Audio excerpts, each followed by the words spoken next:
Hi, everybody. We are back for episode 71 of the Alfie Whattam Technology Podcast. Thank you all for joining. Thank you all for being here. And thank you all for subscribing on Spotify, as per usual. As always, this episode, like all of the others, is, of course, sponsored by welovealpha.com. If you're an engineering manager, a CTO, you own a business, you work in recruitment, and you're looking to scale and grow your software engineering team, then go to welovealpha.com for blockchain devs, Java engineers, React unicorns, .NET superstars, you name it, and we've got the people that you need to grow your team. So today, it's not just me and me rambling on and on and on as per usual. We've got some special guests on the panel today. So panel discussion around blockchain, around Web3, around NFTs, around crypto, around the future. So I'll go over to the guests and we'll do a quick introduction. Mike, could you kick us off? You've been on the show quite recently. Could you tell everybody who you are and what your background is, please? Sure. So I'm Mike. My background, well, I was a technologist from an early age. About 8, I started programming, and I've always been in love with technology, in love with building interesting solutions. And I grew up really with the internet and the open source world, and I became inspired by those open principles and how you can create these sort of democratic peer-to-peer information systems that have created a lot of value for the world, which is why I'm now building Convex, which is a new kind of decentralized technology that really enables real-time peer-to-peer transactions in a truly decentralized way. And I guess you could describe it broadly in the blockchain space, but it's not actually a blockchain. It's actually a new kind of decentralized technology.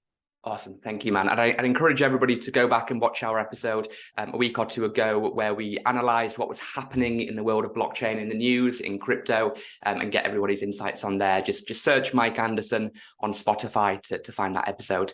Cool. And then we've also got Dr. Linda Yu from Alpha. Linda, could you give a quick intro into yourself, please? Yes. Hi, I'm Dr. Linda Yu. I'm the Chief Research Officer at Alpha Technology Recruitment, and we help UK companies grow by recruiting blockchain developers for them. Awesome. Okay, thank you guys. Now, as I mentioned on the email blast that went out just before this episode, please post your live questions in the chat for those watching. We're up to 347 people right now, and it's growing every second. So please keep posting your questions, and we're going to go through these one by one, getting 1 or 2 minute insights from Mike, from Linda, and I'll even should ramble on a little bit and share some ideas myself. Cool. So without further ado, we'll go to question number 1. Jen is posting in the chat. Please, can you guys explain the concept of decentralized finance to a newbie like me? Linda, do you want to kick us off? Could you give us a one-on-one on DeFi, please? Wow. DeFi is a financial technology which removes the ability for bank to control money. It's based on secure distributed ledger, so all you need really just the internet connection. Yeah, exactly. That's like a simple way of putting it. Could you give Mike like a perhaps more technical spin on it as well? Linda's great high level, but from a more deeper perspective, what is DeFi, mate? Sure. Well, for me, I mean, the essential thing is it enables transactions and value exchange to happen on a peer-to-peer basis. Yeah. So I want to give someone an NFT, and they want to give me some coins in exchange. We're doing value exchange. It's an economic value exchange. And a decentralized financial system means that you can do that in a peer-to-peer way. You don't need any payment providers. You don't need any banks. You don't need any financial institutions. You can do that directly. And as Linda said, it makes use of decentralized technology to enable those transactions. But there's no one else stopping you from trading, from transacting. And that can be done in lots of different ways. It can be done with blockchain. It can be done with technology like Convex. Yeah. But the point is that it's really unlocking the ability for people to enter into the kind of value exchange that they want to do. Awesome. I think one thing I'd add to that really is you don't really need banking fees anymore. So it's replacing that kind of legacy empire of the Barclays and the Lloyds of the world. I mean, you can transfer in like seconds. So there's no long wait for you to send money overseas to a different country and that sort of thing. It can just be done instantly. And that's why, in my opinion, DeFi is definitely the future. So hopefully that helps, Jen. I see quite a lot of people asking questions around which coins to buy. This isn't that kind of show, so probably not something I'd recommend giving an answer on. But Sanita has got a pretty good question here, which has been thumbs up. Just remember, guys, you can thumbs up questions, which we'll put it to the top of the chat to give me the best ones. So Sanita is asking, with a massive energy crisis happening in the world right now, and crypto obviously potentially playing a role in this, it does use a lot of energy. Is crypto still a good idea given the amount of energy that it consumes? Mike, it'd be good to get your opinion to begin with on this one, please. Yeah, well, actually, this is a topic I'm very, very passionate about because, particularly when you look at the proof of work systems like Bitcoin, they do consume tremendous amounts of energy, and that's got a significant environmental cost as well as a cost that actually gets passed on to users in transaction fees. Now, the good news is that more recent innovations in crypto technology don't require lots of energy. So it's possible to run a decentralized network, for example, using proof of stake, or with Convex, we use something, a variant of that called convergent proof of stake, is a much more efficient algorithm that uses it basically wastes no energy. You're simply agreeing things between the different participants. And the good news is that that's super efficient from an energy perspective.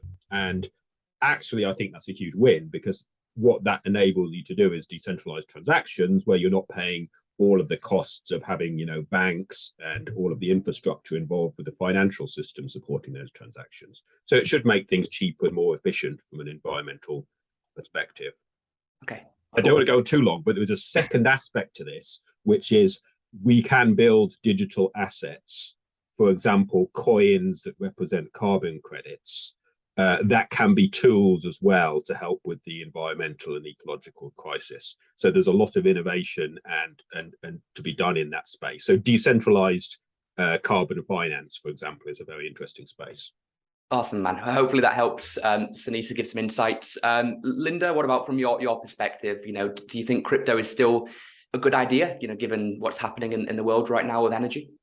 Well, I completely agree with what Mike just said. I mean, that is actually a really good question. There's definitely a lot of people working on some really important solutions to solve this problem. For example, Ethereum 2.0 update will actually reduce its energy consumption by more than 99%. So while there are still a lot of work still need to be done with cryptocurrencies, but I can see some positive work has done already to fix this. That's a good point. I didn't realize it was like 99% that it was reducing the energy by, but obviously the Ethereum update is coming. I think it might even be like this week or it's coming very, very soon. So that's going to be a big change in that world. I think one thing, Sanita, that I'd add to this is just in terms of like, obviously Elon Musk a few months ago we had adopted Bitcoin as payments on a lot of his services. I think it was very much a PR move, but he ended up reversing that decision due to the his rationale was the energy reasons. There might be other reasons behind that. It's pretty difficult to run a big public listed company, and when the fluctuation of crypto is what it is at the moment. So something to keep in mind. But really good question and very topical given what's happening in the world at the moment. I like James's question for the next one. I've actually been asked this a couple of times before on the podcast, but it's always a good conversation. James is asking, do you think NFTs will ever have an actual mainstream use application other than just digital artwork? So apart from your crypto and cyberpunks, do you think there'll ever actually be like a day-to-day use of NFTs? Linda, do you want to start us off with this one, please? Yes, I mean, in terms of recruitment at Alpha Technology, we're currently developing a system which links CVs and references to unique blockchain ID numbers. So in this way, candidates can see where their CV has been sent. And for employers, they actually can see where references have come from. So in this way, can reduce the risk of fraud and bad new hires. Yeah, it's something that we're looking into at the moment, because there's so many times when you can like have a fraudulent reference, but if you can see where it's come from on the blockchain, then obviously it eliminates that risk. And with candidates, one of the issues candidates have is like they send a CV to an agency and then boom, 50 companies have got it without their permission. So if they can track that, it obviously makes it a lot more better. Mike, what about from your point of view, NFTs? Where are they going to be used in the future, mate, do you think? I think there's a ton of fantastic uses. I would draw a very big distinction between what I'd call like collectible NFTs, which are like the value is because of who created them or because there's some nice art that people like. And, collectibles have value. So there's going to be this collectible NFT space.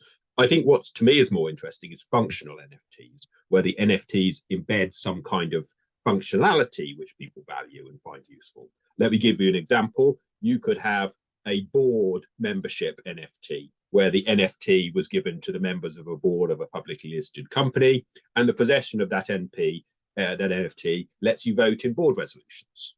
Yeah, and that could be a way of doing public governance of a foundation or a decentralized organization or many other different forms of management. So those kind of functional NFTs can play a role in how smart contracts and how DAOs work, which I think is very interesting and has a lot of potential.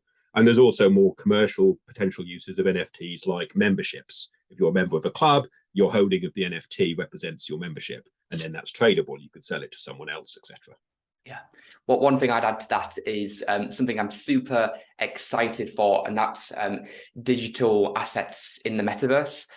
So I don't think it will be very long until Meta with the Oculus and so on have a very commonly transacted crypto of some kind, which allows them to buy digital clothing, and you can go into a store. Even the other day, I was in Horizon, and it was actually Horizon. I think it was the other one, of VR chat, and walked up to a Gucci store and was able to order some shoes in the metaverse, which then arrived in my actual real world life. And I also got a digital asset for those shoes as well, which I could wear in the metaverse. So NFTs, in my opinion, I'd agree with both of you guys. It's limitless, really, and the artwork is just scratching the surface in terms of what can actually be achieved.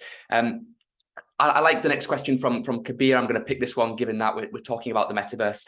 Do you think virtual reality and the metaverse will ever become just as good as real life? I'm assuming what you mean by that is in terms of the graphics, Kabir, and like you'll be able to like live and spend like a big chunk of your life inside VR.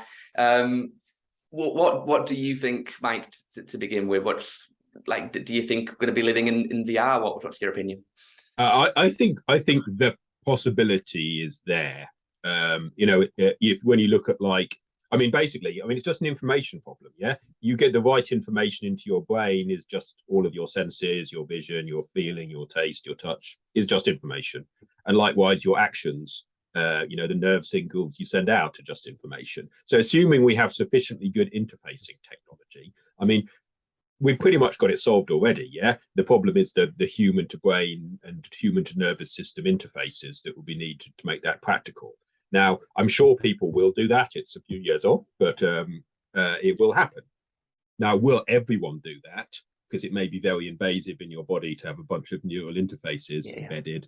I think that's going to be a very interesting question. We may find we have a society where some people refuse that and some people buy into it wholesale, and it's going to have a lot of interesting implications. But yes, it will happen. It will be as realistic, or possibly even more realistic, because you can do a lot of very accurate things if you've got that kind of control. So it's just a matter of time, and it's a matter of what decisions people make and how they want to engage with this. Yeah, only a matter of time, surely. Linda, what's your perspective on this? Yes, I agree with Mike. In my opinion, it's very possible that a large percentage of population will be spending a significant amount of their day in VR very soon.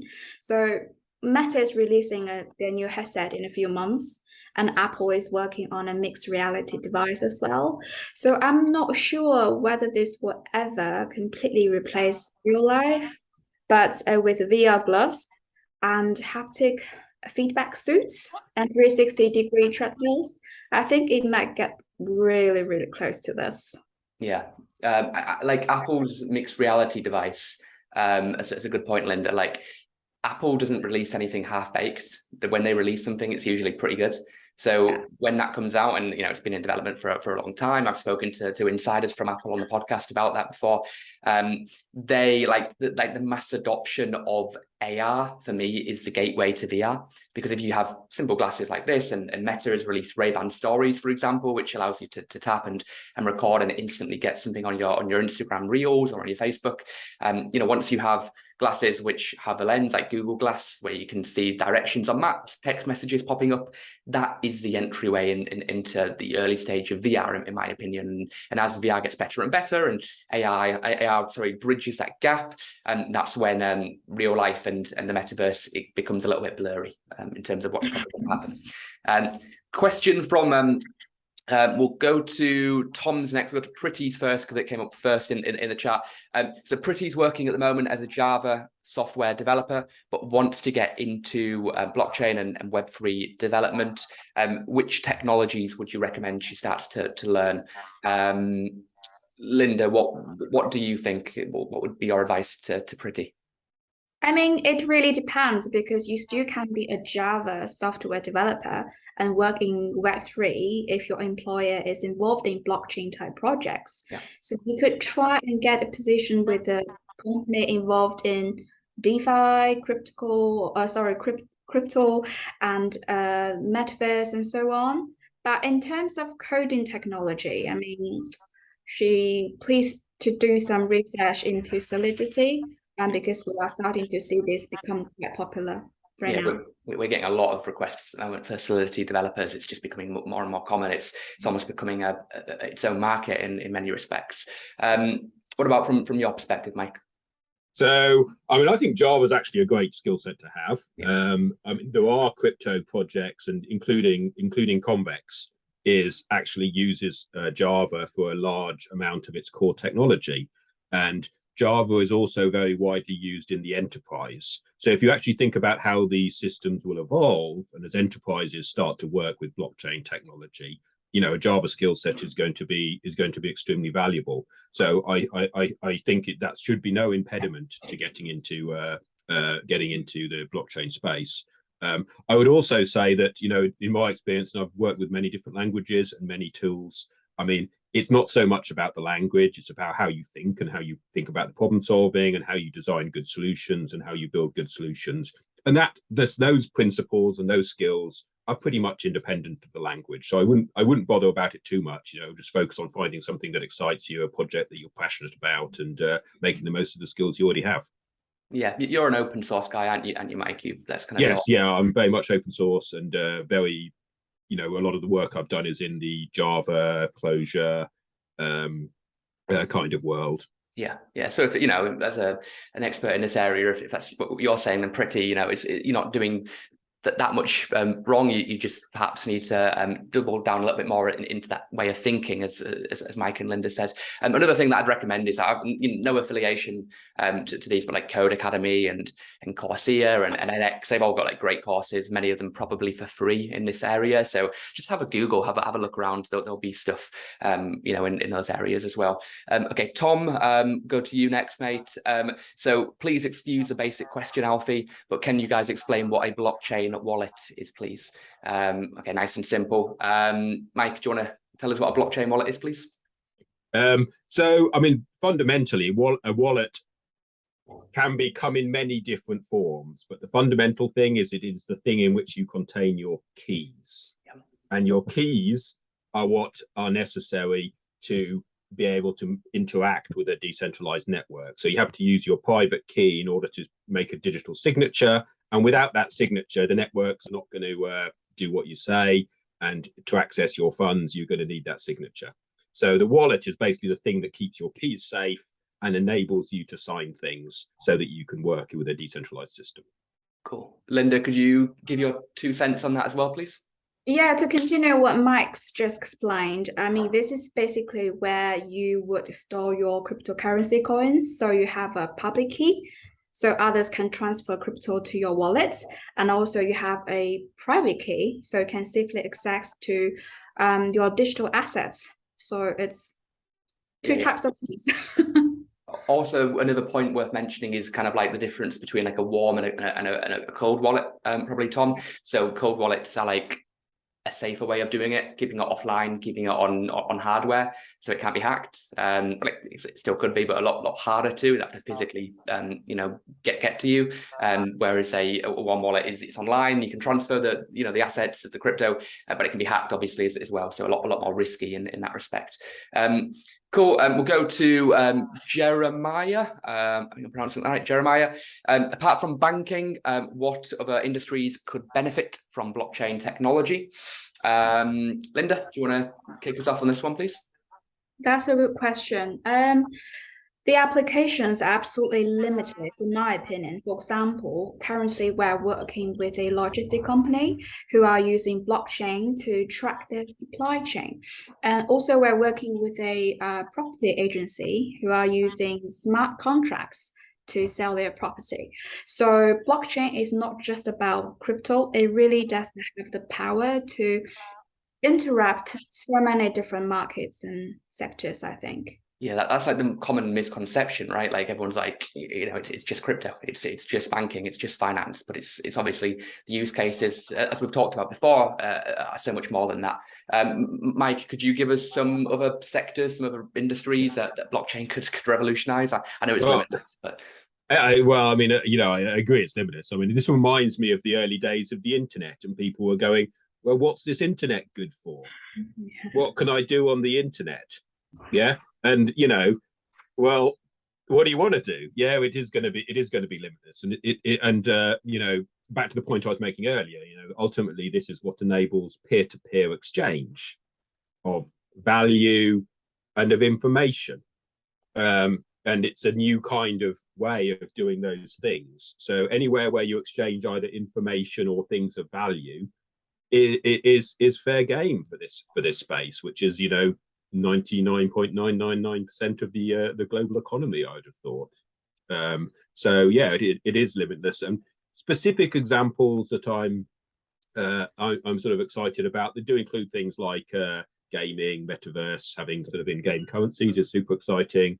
And I think there's also something very interesting about identity, and credentials, which is very important. So to the extent that you can, you can prove your credentials, and you can do that in a trustworthy way, and you can trust who you're interacting with, becomes increasingly important in decentralized spaces. And again, these decentralized platforms help you to do these kind of things. On the identity front, mate, it could end voter fraud from a government perspective if it was executed properly. Education, it could verify that certificates are legit and not faked. Like retail, I'm going back to NFTs here, but like every single receipt in the future, like every receipt could be an NFT in theory. And we're seeing this more and more with different, like I can't remember which band it was, but they released a CD recently, and you bought the NFT to get access to the CD. So it had a limited supply of them, and only if you owned that, you could then access the music. But I've seen it with concert tickets recently as well. So like the use cases are just kind of, endless, really. I mean, a better question is not, apart from banking, what other sectors can blockchain interrupt? It's like, what sectors can it not interrupt in the grand scheme of things? And you're absolutely right, Mike. Like this is the early days of the internet, but 2.0 really, with from a blockchain perspective. Okay, cool. Well, we're running up to the end of the time. So before we wrap up, and I can see lots more questions in the chat, we will do another panel in the future to kind of get to those that didn't have a chance to get their questions answered today. But before we finish up, just want to give a plug and a shout out to those that made it to the end, to give everybody free access to our brand new platform for software engineers called Alpha Plus. So if you go to welovealpha.com now, click on Expert Insights and click on Access Alpha Plus, or scroll down and just click on Access Alpha Plus on the homepage. You'll get access to Netflix for the UK software engineering community. This is a brand new platform that we've developed where you can get expert insights, breaking tech news, and free training for software engineers, for tech leaders, all for 100% free. So you can get access to all of the tech podcast clips. You can learn about huge news in crypto. You can learn about changes in Ethereum. You can learn about Apple's work from home policy and Google's robotics, and so on and so forth. Tons of information here for career and hiring advice, for professional and personal development, for all the tech podcasts. So pop down to wheelofalpha.com to get free access to Alpha Plus for those that have made it to the end of the webinar today. But look, just want to give a thank you and a shout out again to Linda, a shout out and a thank you to Mike, and a shout out and a thank you to everybody for watching. We are up to 496 viewers, so thank you all for joining wherever you are around the world. And once again, happy Friday. Hope you all have a lovely weekend ahead, and make sure that you subscribe on Spotify for more episodes that are coming out almost on a daily basis at the moment. So yeah, thanks to the panel, thanks for participating, thanks for your perspectives, and thank you everybody for watching today. Thanks, Alfie. Thank you.